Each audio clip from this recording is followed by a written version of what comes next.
Alors, maintenant, on va essayer d'être un peu plus pratique.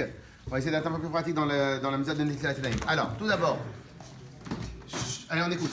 Tout d'abord, j'ai le Keli en face de moi. En hébreu, ça s'appelle, en vérité, en araméen, ça s'appelle Natla. Natla. Donc, c'est pour cela que Natla. C'est pour ça qu'on dit Netilat Yadayim. C'est pour ça qu'en français, on dit ablution des mains. On ne dit pas lavage des mains. Parce que le lavage des mains, c'est mettre les mains avec du savon sous le jet d'eau. Là, ce n'est pas le cas. Alors, comment on fait Netilat Yadayim? Tachles, al pied halacha. Alors, là, je vous parle d'une meilleure Netilat Yadayim. Comment c'est mis? Alors, d'abord, on remplit, bien évidemment, le Keli jusqu'à qu'on peut.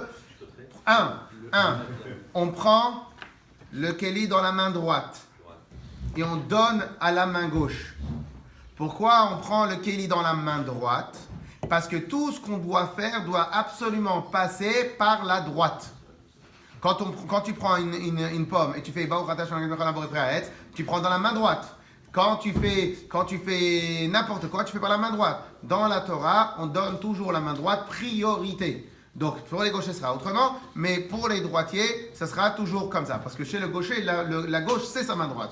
Parce que la main droite, c'est la main forte. Quand on fait les mitzvot, on ne fait pas les mitzvot avec un bras maladroit, on fait les mitzvot avec force et avec adresse. Donc, on prend le Keli dans la main droite et on donne à la main gauche. Après que je donne à la main gauche, qui je donne kavod en premier? À la main droite. Donc je verse sur la main droite. Ça, c'est numéro 1. Numéro 2, comme on va voir tout plus demain dans le texte. Numéro 2, l'eau, elle doit parvenir à toute la main d'un seul, dès la première fois. Il y en a combien? Dieu bénisse, je vois. Il y a une partie de la main qui est recouverte d'eau, une partie de la main qui n'est pas recouverte d'eau. Il y a des fois, il n'y a que les doigts, il y a un doigt sur 5, etc., etc. Les 3 fois qu'on fait Netilat, on verra ça demain. Pourquoi? Les 3 fois qu'on fait Netilat, ce n'est pas pour que l'eau arrive partout. C'est absolument pas ça. La première fois, l'eau, elle doit déjà arriver partout. Petit conseil technique. Demain, on reverra. Petit conseil technique. Quand on fait Netilat Yadayim, on ne met pas les doigts comme ça.